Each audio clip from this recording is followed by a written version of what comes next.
موجودہ دور دے حالات تے مظالم نو ویکھ کے ایک چھوٹی ساری عرض کرنا چاہنا کہ جو بندہ اور جو انسان بھی جس مقام دے ہوتے جس صورت دے اندر کسی دے ہوتے ظلم کر رہا،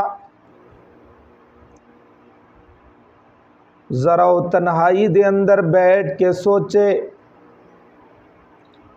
کہ اس میرے ظلم دا نتیجہ کیا نکلنا ہے۔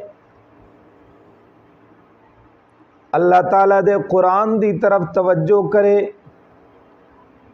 میرے اللہ دے قرآن نے ظالمہ دے واسطے کیا نتائج ذکر کیتے ہیں اپنے قرآن دے اندر۔ امام الانبیاء صلی اللہ تعالیٰ علیہ وسلم نے اپنے فرامین مبارکہ دے اندر کیا نتیجے بیان کیتے ہیں ظلم دے۔ آؤ ذرا اللہ تعالیٰ دے قرآن دے کولو پوچھنے ہاں کہ جڑیاں قوماں جڑے انسان جڑے لوگ کسی دے اتے ظلم کر دیں، اللہ انہاں دے نال کیا معاملہ کر دیں۔ اللہ تعالیٰ دا قرآن آخدا ہے واللہ لا یہدی القوم الظالمین، اللہ کدی بھی ظالماں نو ہدایت نہیں دیندے۔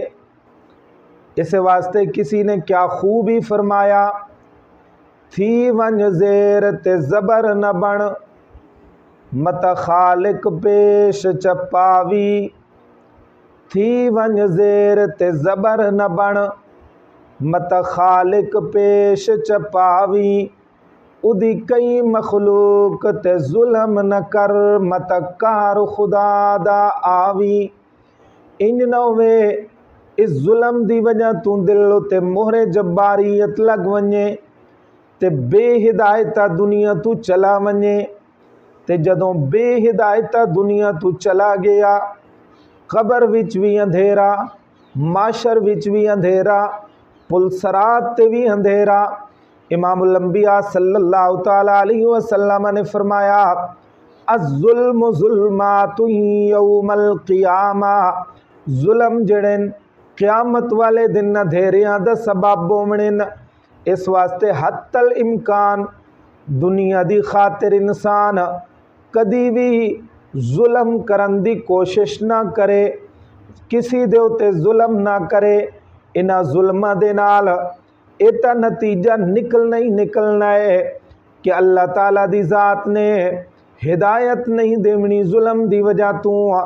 ظلم قیامت والے دن اندھیریاں دا سبب بومنا ہے، تے دنیا وچ اس ظلم دی کیا خرابی ہوندی ہے۔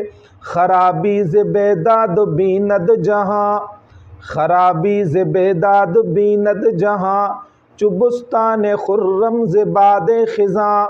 اس ظلم دی وجہ تو جہان دے اندر ویرانیاں آندیاں، ظلم دی وجہ تو گھر ویران ہو ویندن، ظلم دی وجہ تو شہر ویران ہو ویندن، ظلم دی وجہ تو علاقے ویران ہو ویندن، ظلم دی وجہ تو ملک ویران ہو ویندن۔ خرابی ز بیداد بیند جہاں، چبستان خرم ز باد خزاں۔ انیار ویران ہو ویندن جویں ترو تازہ باغ ہوئے اودے اتے خزاں آ ونجے، خزاں دا موسم آوے، خزاں دیاں ہواواں چلے نا تے انہاں باغاں نو ترو تازہ باغاں نو برباد کر دیندیاں۔ اس ظلم بھی جڑے نا انی یار دنیا دے اندر شہراں دے شہر ویران کر دیندے نا، ملکاں دے ملک ویران کر دیندے نا، گھراں دے گھر ویران کر دیندے۔ اس واسطے ظلم کولو انسان نو بچنا چاہیدا۔ اللہ تعالیٰ دی ذات ہر مومن مسلمان دی حفاظت فرمائے، اور اللہ تعالیٰ دی ذات نہ ظالم کرے اور نہ کسی ظالم